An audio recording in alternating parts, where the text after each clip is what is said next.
Assalamualaikum warahmatullahi wabarakatuh. Kembali lagi di channel Musafa Huda, ilmu pengetahuan untuk kita semua. Nah, kali ini saya akan berbicara tentang ini, kode etik guru ya, berbicara tentang kode etik guru. Kenapa ini perlu dibahas? Karena ini sangat amat penting ya bagi kemajuan pendidikan Indonesia. Oke. Nah, kalau kita membahas satu persatu ya dari katanya, dari kata kode etik dan guru. Kode etik itu merupakan norma ya, norma asas yang diterima oleh guru ya sebagai landasan tingkah laku. Jadi bahasanya ini adalah aturan ya, bagaimana guru bersikap, bagaimana seharusnya guru berucap ya. Jadi ini merupakan norma atau asas atau aturan yang harus ditaati oleh guru ya. Dan memang terkait dengan kode etik ini merupakan nanti rumusan dari dasar ya Permendikbud nomor 48 di tahun 2020 dan Undang-Undang Republik Indonesia nomor 14 tahun 2005 ya. Itu sumbernya ya, sumber bagaimana nanti komite stakeholder ya, lembaga sekolah itu merumuskan kode etik guru ya. Kalau misalkan kita tadi dari KBBI ya, dari KBBI kode etik itu apa, kode etik guru itu apa.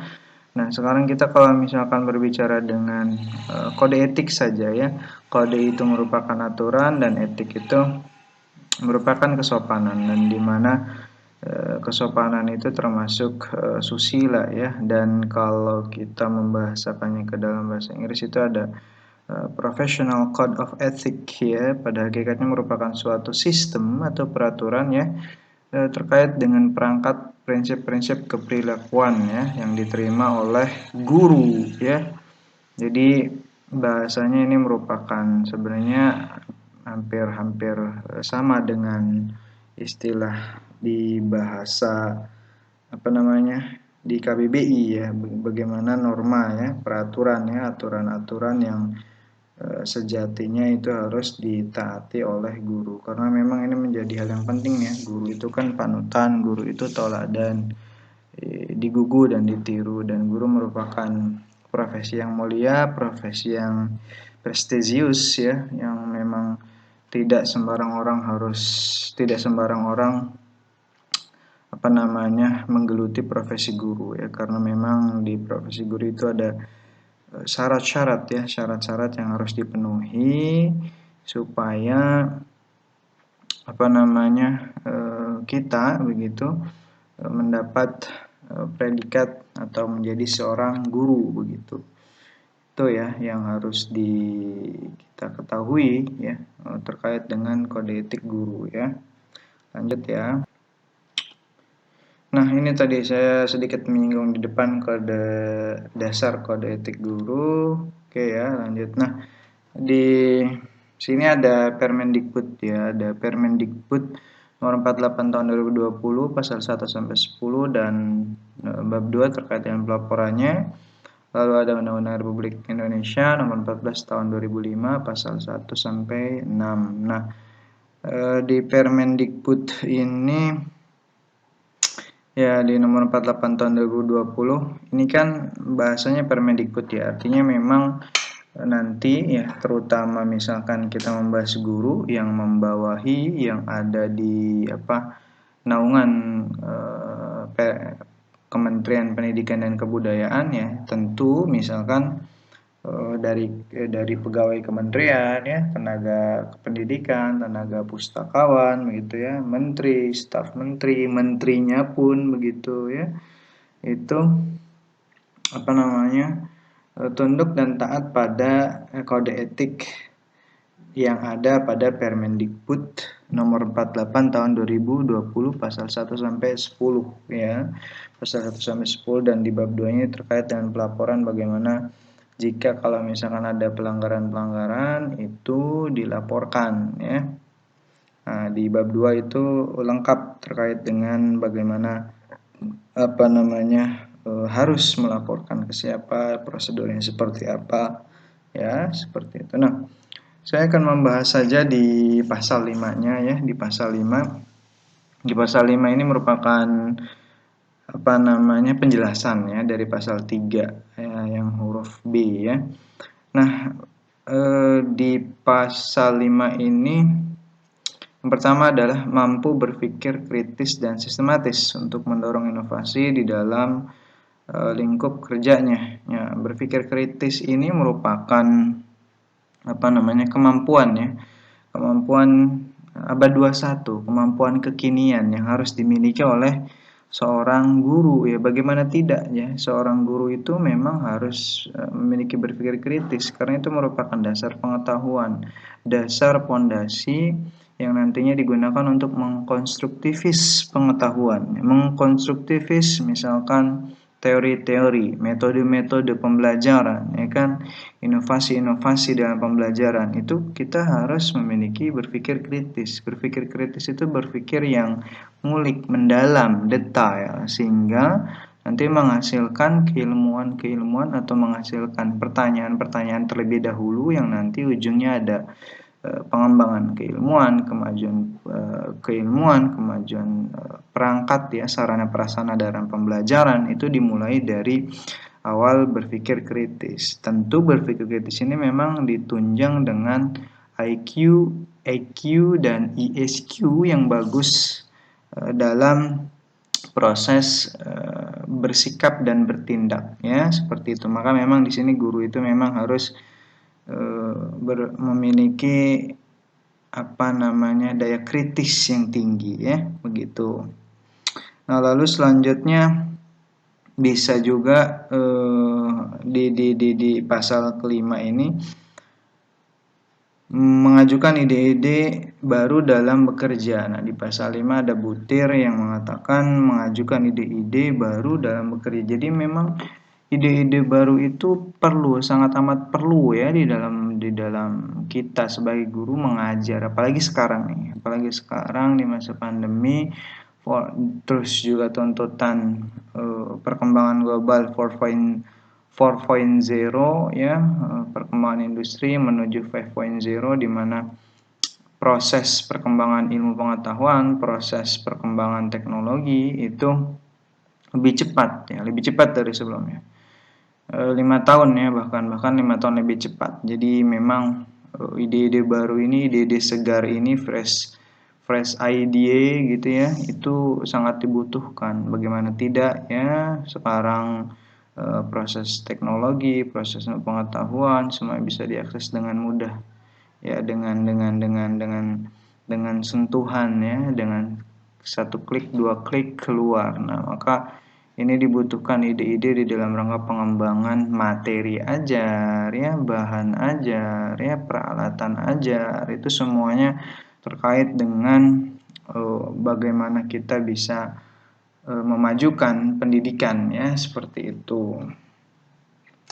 Dan selanjutnya kalau tidak salah di Permendikbud nomor 48 di pasal 5 itu ada mampu merespon ya terkait dengan perubahan masyarakat melalui penciptaan dan pengembangan inovasi. Nah, mampu merespon perubahan masyarakat ini banyak ya, kalau misalkan saya contohkan terkait dengan misalkan perubahan masyarakat, misal di dalam lingkup misalkan RT RW ya, itu dulu kita untuk pengumuman dan lain-lain kita harus menempelkan di mading, misalkan di mading RT RW. Nah, sekarang kalau kita misalkan terkait dengan guru, kalau terkait dengan guru maka di lingkungan masyarakat ya, inovasinya tentu masyarakat di lingkungan sekolah, maka sekarang pengumuman tidak harus dengan mading sekolah begitu ya, tetapi dengan mading dengan WhatsApp begitu ya, dengan blog begitu ya, dengan Telegram. Nah, itu dengan dengan aplikasi-aplikasi begitu, itu sangat amat cepat ya. Sebelum jadi misalkan ditempel di mading, nah broadcast atau misalkan informasi yang kita share langsung sekali klik dengan WhatsApp, dengan Telegram atau dengan misalkan email, itu lebih cepat ya, seperti itu. Dan juga terkait dengan membangun etos kerja. Etos kerja ini semangat bekerja ya, memenuhi amanah ya, tugas tanggung jawabnya, tupoksinya itu dia tinggi gitu ya. Nah, maka ini juga menjadi hal yang harus difahami dan diperhatikan oleh setiap guru ya, sehingga nanti effortnya adalah guru di sini menjadi lebih bersemangat ya. Nah, selanjutnya di Undang-Undang Republik Indonesia Nomor 14 Tahun 2005 tadi membahas sekilas saja di Permendikbud Nomor 48 ya, di pasal 5-nya begitu ya. Nah, di Undang-Undang Nomor 14 ini kita akan sedikit menyinggung di pasal 1 ya, terkait guru sebagai tenaga profesional. Nah, sebagai tenaga profesional ini kemarin sudah saya jelaskan ya sedikit di video sebelumnya, nanti silakan disimak video selanjutnya bagaimana tenaga profesional. Nah, profesional ini sebenarnya kan kalau dari segi bahasa itu adalah detail ya, rinci begitu ya. Nah, dimana secara tupoksi ya, guru itu harus bisa merencanakan ya, harus bisa melaksanakan, harus juga mengevaluasi, terlebih lagi dalam proses pembelajaran ya, terus juga bisa mengarahkan ya, membimbing ya, memberikan advice, counseling begitu kepada peserta didik ya, lalu bisa membuat administrasi guru ya. Sekarang di kurikulum prototype ya, kurikulum darurat ini menjadi hal yang harus kita lakukan sebagai guru, harus adaptasi ya, karena memang di target di tahun 2024 ya, Mas Nadiem menargetkan kurikulum merdeka itu bisa diaplikasikan di seluruh sekolah yang ada di Indonesia begitu ya. Dan sekarang masih ada terkait pilihan kurikulum apa yang ingin dipakai oleh sekolah ya. Jadi memang hal-hal yang seperti ini yang update begitu di dalam rangka proses pembelajaran ya, itu harus diketahui oleh guru dengan baik ya, jangan sampai tidak begitu ya, karena memang tadi tuh tugas-tugas utamanya itu ada mengarahkan, membimbing ya, bagaimana mengevaluasi ya, sehingga peserta didik tercapai kompetensi-kompetensi yang sudah ditetapkan ya, ditetapkan sesuai dengan SKKD-nya ya. Tentu effort ujungnya adalah nanti ke peningkatan mutu pendidikan Indonesia ya, peningkatan mutu pendidikan Indonesia seperti itu. Nah, di pasal 4 ya, sebenarnya ini mengisyaratkan bahwa guru juga harus mampu ya gitu ya, meningkatkan martabat dan peran guru sebagai agen pembelajaran ya, yang berfungsi meningkatkan mutu pendidikan nasional. Jadi memang kita juga nih sebagai guru benar-benar harus juga mampu ya meningkatkan martabat kita nih sebagai guru gitu ya. Nah, karena sebagai fungsi guru juga kita juga sebagai pembelajar sepanjang hayat. Nah, terkait dengan meningkatkan martabat kita ya, maka kita contoh sederhananya kita bisa meningkatkan martabat harkat kita sebagai guru adalah misalkan kita bisa mengantarkan gitu ya, berhasil mengantarkan anak-anak kita misalkan menjuarai olimpiade begitu ya, menjuarai olimpiade, menjuarai misalkan perlombaan nasional ya, menjuarai perlombaan internasional. Nah, itu kan, nah itu tuh merupakan contoh-contoh ya keberhasilan yang nantinya akan mengangkat harkat dan martabat seorang guru ya. Maka guru bukan hanya rutinitas mengajar saja, tetapi tidak ada prestasi, tidak ada perkembangan, tidak ada pengembangan diri terkait dengan bagaimana meng-create, mendesain seorang anak yang sudah potensinya bagus ditingkatkan lagi sehingga tadi ya dapat berbicara begitu ya di kancah global atau kancah nasional. Nah, itu menjadi indikator bahwa kita berhasil dan mampu mengangkat harkat martabat seorang guru. Karena dengan begitu kan nanti masyarakat akan melihat, oh iya nih guru ini merupakan profesi yang bagus, profesi yang prestisius. Nah, maka kalau misalkan tidak dimulai dari kita terkait dengan bagaimana bagaimana guru ya itu berbicara banyak di sekitar lingkungan masyarakat ya, misalkan provinsi, kabupaten, nasional, global gitu, ya dimulai dari kita ya, seperti itu. Nah, di pasal 6 itu terkait dengan ya mengembangkan peserta didik yang nanti effortnya nanti peserta didik bisa cakap, kreatif ya, lalu mandiri begitu ya, berilmu ya, berimtak ya, beriman dan bertakwa gitu ya, berakhlak tadi, lalu juga demokratis dan berwawasan global. Nah, demokratis di sini kan secara implisit begitu ya, si anak itu memiliki pandangan yang bukan hanya satu gitu, jadi pandangannya luas, pandangannya A, B, C, D, E. Jadi ketika ada permasalahan, proses berpikir metakognitifnya itu berjalan. Proses berpikir metakognitifnya berjalan sehingga timbullah toleransi, timbullah proses demokratis, timbullah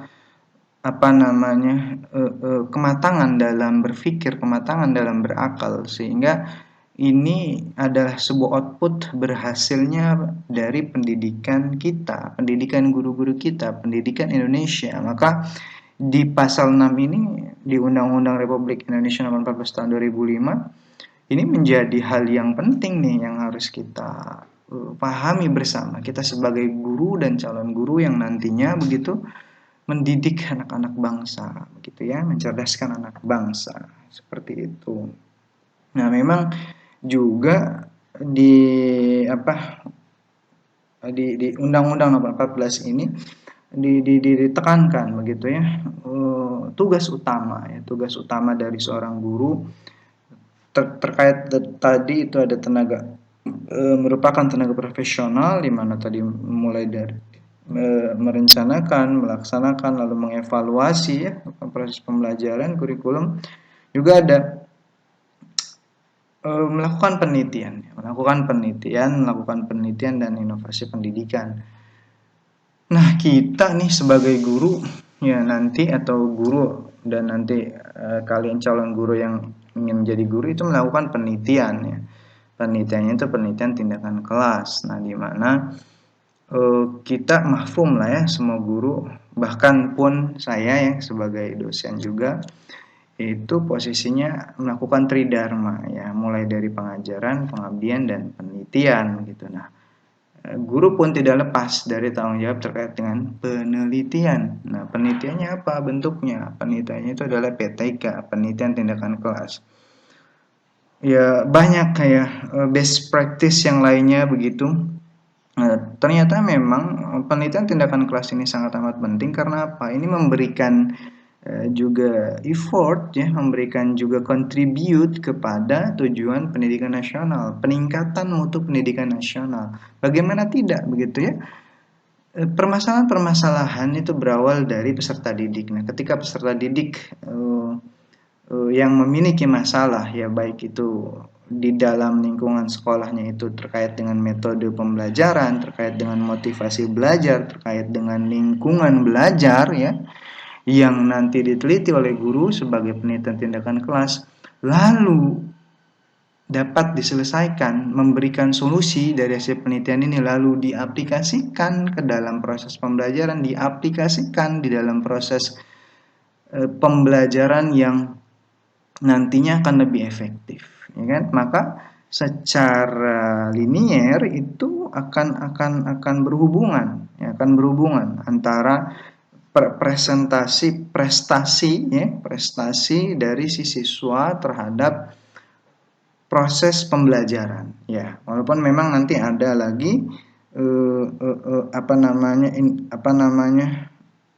bagian-bagian, baik misalkan tadi sarana prasarana begitu ya, lalu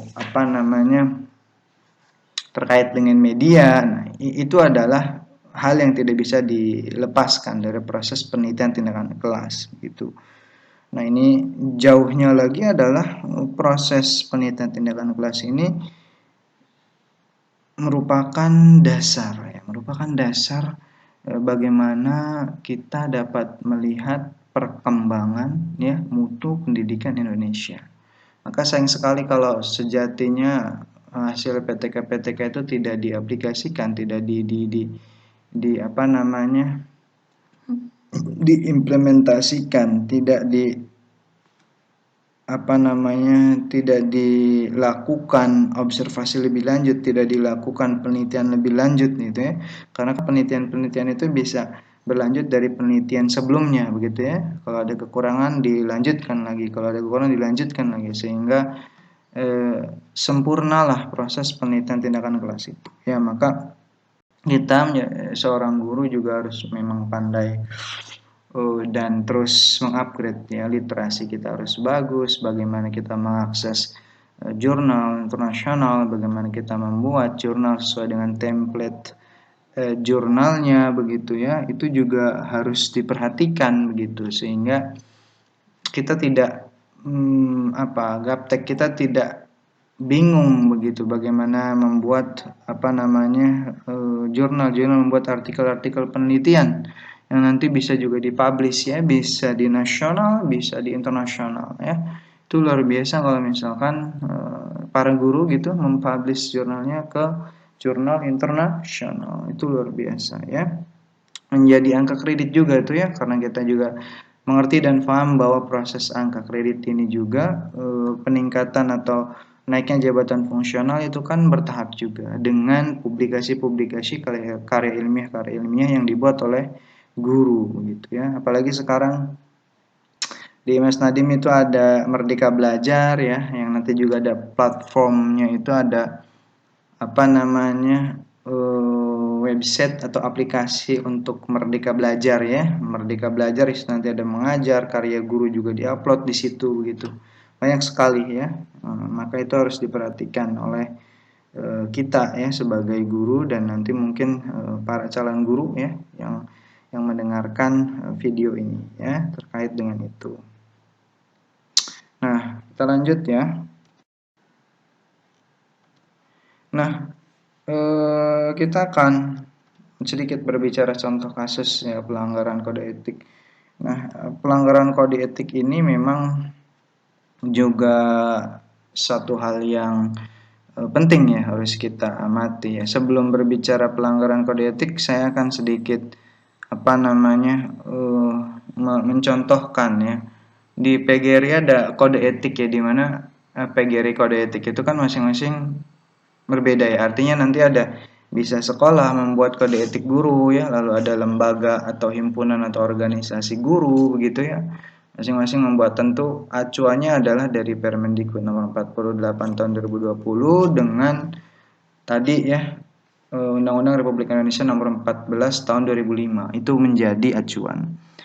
Nah, di contoh saja nih, contoh di pasal 6 terkait dengan kode etik ya. Ini guru berperilaku secara profesional ya, secara profesional mengarahkan, melatih dan menilai, mengevaluasi proses dan hasil. Ini di kode etik ini ya, PGRI ya.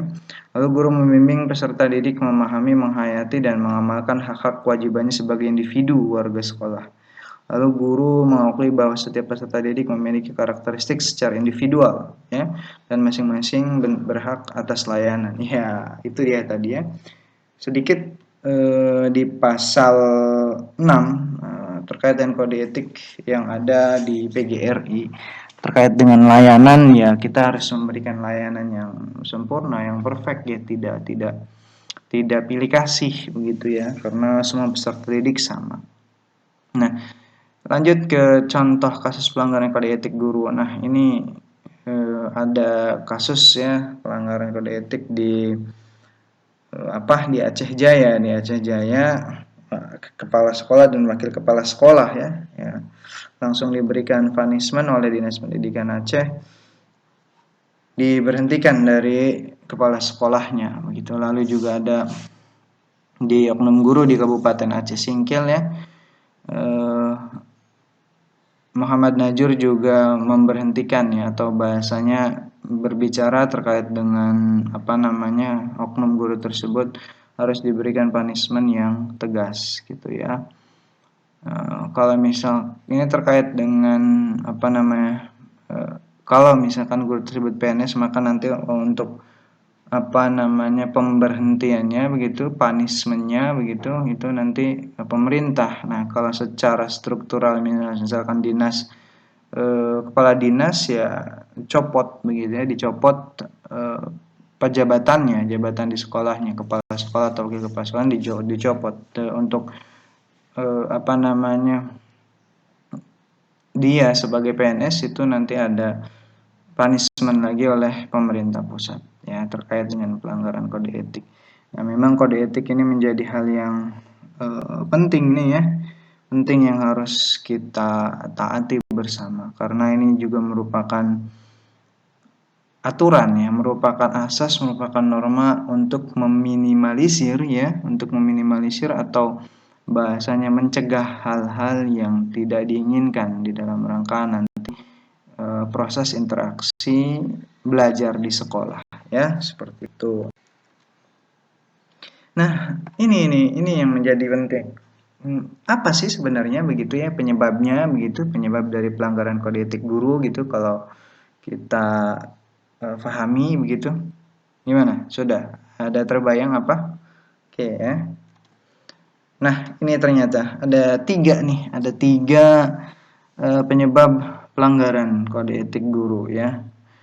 Yang pertama adanya malpraktik. Adanya malpraktik di sini karena guru ya tidak mengerti tupoksinya dia, tugas pokok dan fungsinya tadi ya, mulai dari merencanakan ya, mulai dari melaksanakan sampai dengan evaluasi, lalu mengarahkan, membimbing ya, lalu ada memberikan advice gitu ya, counseling begitu, melakukan administrasi, mempersiapkan administrasi, mengenal peserta didik baik psikologis, mental, spiritual juga begitu ya, latar belakang juga. Nah, maka memang baiknya guru itu benar-benar menginsyafi bagaimana dia gitu sebagai guru, tugas pokok dan fungsinya seperti apa gitu. Jangan sampai ada kesalahan-kesalahan, ada penyimpangan-penyimpangan di dalam pelaksanaan tugasnya begitu ya, jangan sampai, karena memang terkait ini juga banyak ya guru-guru yang mungkin ada tekanan dan lain-lain begitu, entah ada masalah lalu terbawa di sekolah, akhirnya terjadilah malpraktik itu. Atau misalkan bisa misalkan guru olahraga atau misalkan guru biologi dalam menyiapkan sarana prasarana ya, itu memberikan tekanan yang tidak sesuai dengan aturan-aturan sekolah. Nah, itu juga menjadi hal yang harus dicermati nih oleh para guru dan calon guru ya. Nah, ini kurang siap IQ ya, intelijensia ya, intellectual question, lalu ada emotional question, lalu ada emotional spiritual question. Nah, di sini menjadi hal yang penting ya, jadi IQ saja tidak cukup begitu ya. Kalau kita melihat di yang kedua ini ya, IQ saja tidak cukup begitu, karena harus ada emotional question dan spiritual question gitu ya. Kalau misalnya kita berbicara IQ intelektual ya, banyak kok gitu ya guru-guru di luar sana yang intelijensianya bagus gitu ya, intelektualnya bagus, tapi bagaimana kalau misalkan emosionalnya tidak bagus, IQ-nya tidak bagus ya, karena ini tiga-tiganya ini merupakan integral gitu ya, komplement gitu ya, saling melengkapi gitu, tidak bisa tidak gitu. Ya kalau misalkan IQ-nya tinggi tapi terkait dengan metode pembelajarannya tidak nyambung atau misalkan tidak pilihannya tidak tepat, ya maka untuk apa gitu ya kan. Nah, maka IQ juga di sini bukannya sekedar IQ gitu ya, bukan sekedar intelektual gitu. Nah, di sini juga memang harus siap nih. Kita harus siap, guru-guru itu harus siap dengan intelijen karena memang kalau menurut saya guru itu merupakan orang-orang hebat begitu ya, orang-orang hebat karena IQ, EQ dan ISQ-nya itu jalan semua.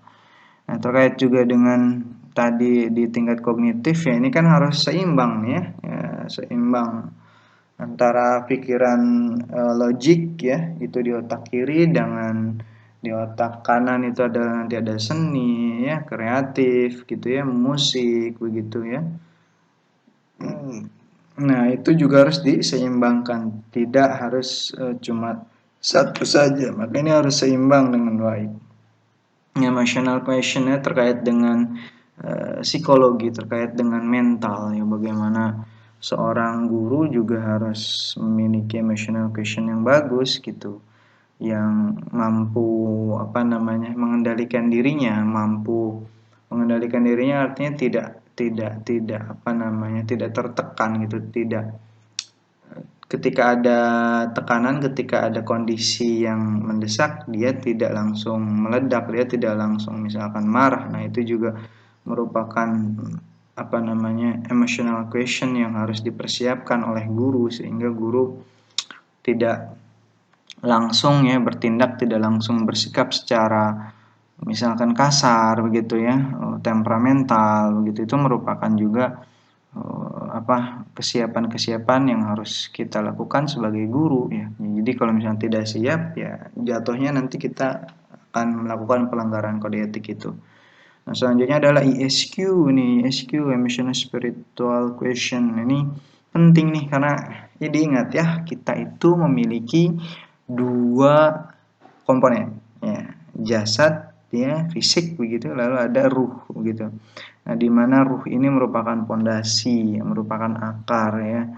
Nah, bisa jadi tuh kalau kita melakukan pelanggaran kode etik gitu ya, guru-guru di luar sana gitu yang melakukan pelanggaran kode etik, itu sebenarnya dia mungkin gitu ya, bisa dipastikan 60 sampai 80% dia ruhnya kering.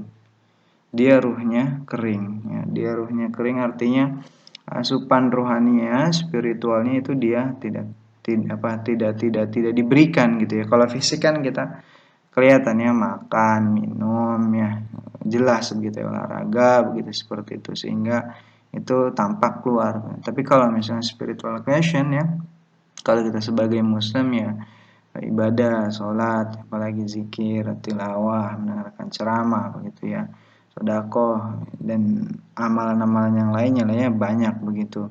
Nah, kalau di umat Kristiani ya ibadat begitu ya. Nah, sama prosesnya sama. Jadi memang di emotional spiritual question ini merupakan tonggak gitu. Jangan-jangan tuh ketika banyak perilaku temperamental, perilaku marah ya, perilaku semena-mena ya oleh guru ya, pelanggaran-pelanggaran itu ruhnya kering. Ruh itu kan diisi dengan ibadah-ibadah ya, seperti itu. Maka kita juga harus seimbang. Inilah makanya guru itu harus benar-benar tidak hanya mengandalkan IQ saja gitu ya. Emosional dan spiritualnya juga harus cerdas, harus bermain begitu. Karena kan yang namanya guru itu bukan hanya membawa dirinya gitu ya, tapi membawa profesi, membawa lingkungan, membawa masyarakat ya, nasional, global gitu ya. Nah, kurangnya penanaman akhlak. Nah, mungkin juga ini juga harus ditekankan ya, kurangnya penanaman akhlak ini. Karena kan masing-masing pendidikan di keluarga ya, pendidikan di rumah itu berbeda-beda gitu. Nah, maka sejatinya guru harus menginsyafi pendidikan akhlak begitu ya, harus diutamakan ya. Akhlak itu kan tingkah laku spontan ya, refleks gitu yang keluar atau yang tercermin. Jadi kalau misalkan refleks Ketika misalnya kita jatuh, misalnya mengucapkan innalillah atau istighfar gitu ya, atau misalkan ada orang terjatuh, kita bantu langsung gitu. Nah, itu merupakan akhlak. Jadi dia respon mendadak gitu ya, respon baik mendadak gitu ya, gitu. Seperti itu. Maka kita juga harus mengerti dan paham kita kira-kira kurang nggak nih akhlaknya gitu. Akhlak kita sudah bagus belum? Nah, kita bisa mengevaluasi dan itu menjadi hal yang penting di dalam rangka kita preventif ya, untuk apa namanya, meminimalisir pelanggaran kode etik ya, seperti itu. Jadi ini ketiga hal ini secara integral masuk semua ya. Nah, akibatnya pasti dari pelanggaran kode etik. Ini dari mulai individu, lingkungan, guru, masyarakat nasional dan global. Nah, dari individu jelas ya, ketika kita melakukan pelanggaran, kita drop, mentalnya down, karena baik teman sejawat ya, lingkungan masyarakat itu akan mencemooh, itu akan memencingkan sebelah mata gitu ya, terkait kita yang karena sudah melakukan pelanggaran kode etik. Tadi kalau misalnya kita contohkan terkait dengan kode etik asusila. Nah, kode etik asusila itu kan berat ya, berat sekali. Dan itu kan efeknya ke lingkungan juga gitu ya, maksudnya ke lingkungan kultur di sekolahnya begitu ya. Maka guru-guru atau teman-teman sejawatnya itu akan tidak menghargai lagi ya, mencemooh dan lain-lain. Begitupun masyarakat. Nanti justru masyarakat melihat bahwa ih, kok guru kayak gini ya gitu. Terus posisinya dia nanti ketika berakibat fatalnya bisa juga masyarakat tidak lagi percaya dengan profesi guru ya. Masyarakat tidak lagi ingin gitu ya memasukkan anak-anaknya ke jurusan keguruan. Nah, itu kan menjadi hal yang tidak baik begitu ya untuk perkembangan pendidikan di Indonesia begitu. Bagaimana kalau misalnya itu terjadi? Nah, maka itu sangat amat disayangkan. Maka kita sebagai guru harus benar-benar menginsyafi dan mengaplikasikan agar kode etik ini dijaga, jangan sampai ada pelanggaran-pelanggaran. Nah, terkait juga dengan nasional dan global, jelas ya, ketika seorang guru melakukan pelanggaran kode etik, maka akan terekam jejaknya di dalam track record pendidikan nasional. Jadi berkontribusi ya di dalam misalkan kualitas dan kuantitas guru di Indonesia. Maka itu menjadi hal yang harus diperhatikan. Jadi kalau misalkan contoh saja kalian ingin begitu nanti mengajar di luar negeri ya, di negara tetangga, di Malaysia, Brunei, gitu, Singapura, atau di Eropa sana ya, menjadi guru-guru hebat ya. Nah, itu kan mereka akan melihat track record. Oh, guru di Indonesia nih seperti ini nih. Oh, ada kasus ini, kasus itu. Nah, itu kan menjadi pertimbangan mereka untuk menerima kalian ya, menerima kalian sebagai guru. Maka itu menjadi hal yang harus diperhatikan. Terlebih lagi kemarin ada kasus guru agama ya, yang mohon maaf, kasus asusila ya, terus juga itu nasional. Nah, itu juga dilihat begitu ya, sebelum menerima, pasti mereka yang di luar sana gitu ya, di luar negeri, negara tetangga di Eropa akan melihat track record itu. Maka itu akan sedikit berimbas terhadap pertimbangan untuk menerima atau tidak guru-guru dari Indonesia untuk mengajar di sana ya. Maka itu juga kalian harus memperhatikan itu ya.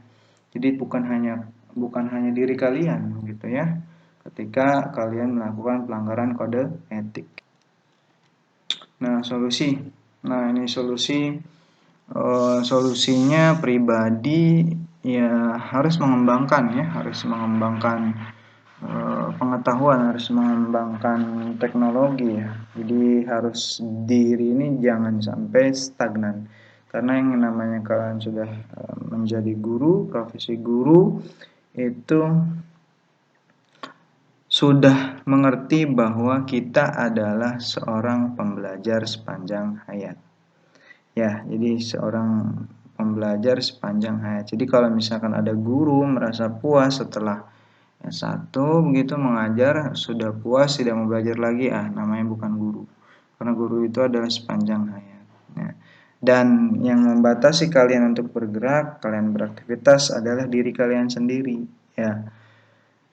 Jadi semuanya possible, tidak ada yang impossible. Kecuali kalian memang juga ada punya mental block nih. Nah, ketika kalian ada mental block, ini juga harus harus dibongkar. Mental block itu apa sih? Saya kasih contoh aplikasi langsung ya. Ketika kalian misal ingin bercita-cita menjadi guru berprestasi nasional, lalu dalam hati kalian, kayaknya nggak mungkin dah, kan banyak pesaingnya di ini. Jadi kalian tidak mengiyakan itu adalah sebuah mental block. Kalian misalkan lagi ketika kalian bercita-cita ingin guru yang ingin studi lanjut begitu ya di luar negeri, kayak terus dalam hati ada kata-kata kayaknya nggak mungkin dah, masa sih harus studi lanjut ke luar negeri, bisa nggak ya.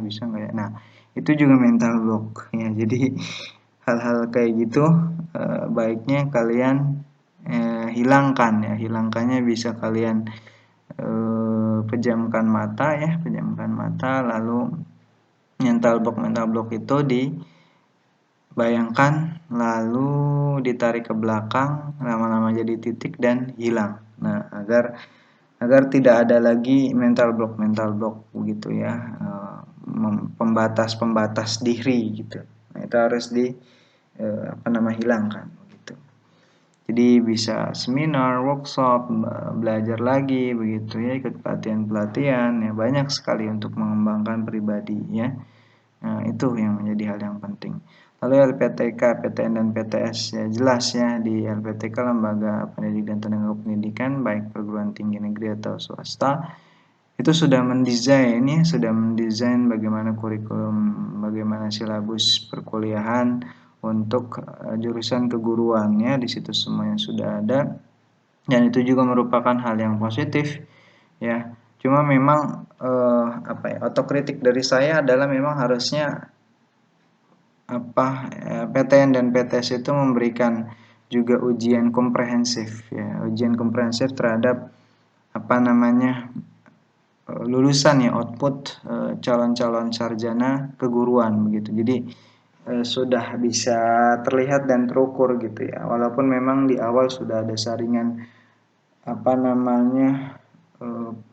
tes-tes seleksi ya, baik psikologi, potensi akademik ya, kebahasaan, itu juga menjadi hal yang penting.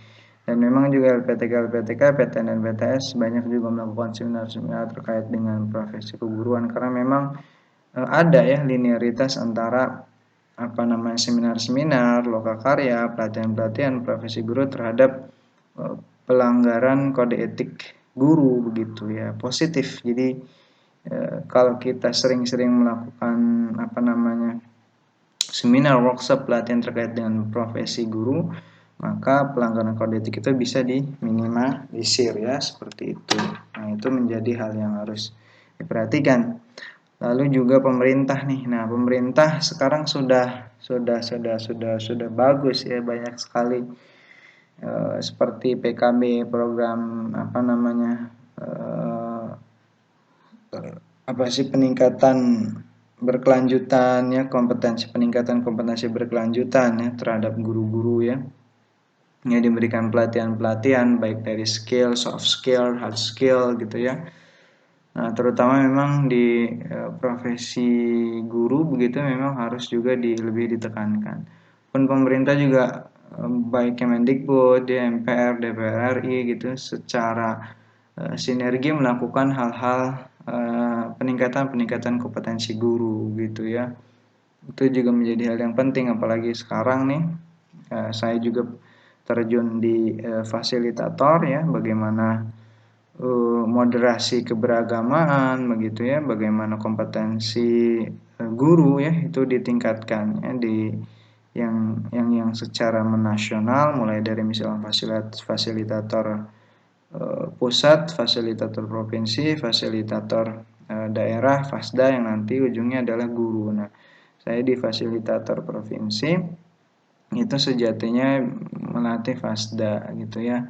Dan itu di profesi-profesi guru juga bisa melakukan effort ya untuk meminimalisir terkait dengan pelanggaran-pelanggaran kode etik begitu ya. Tinggal bagaimana kita mengimplementasikannya saja begitu dari program-program atau kebijakan-kebijakan pemerintah terkait dengan terkait dengan profesi keguruan ya, seperti itu. Banyak sih linearitas atau program-program yang sudah diberlakukan ya. Karena memang sekarang sudah rapih gitu ya, berbeda dengan dulu ya. Dan kalian yang kemarin lulus PPPK gitu ya, itu juga bagus ya. Dan kalau misalkan kalau yang di tidak linear kan harus mengikuti PPG nih, sekarang PPG. Nah, itu juga kebijakan pemerintah, bagaimana nanti guru-guru yang dicetak itu guru-guru yang mengerti dan paham terkait dengan profesi keguruan ya. Nah, maka itu menjadi juga hal yang penting ya, program pemerintah yang penting yang harus kita lakukan, yang harus kita taati ya, seperti itu. Itu ya penjelasan dari Bapak terkait dengan kode etik guru. Ya, silakan difahami, diaplikasikan, dan tetap jaga kesehatan. Assalamualaikum warahmatullahi wabarakatuh.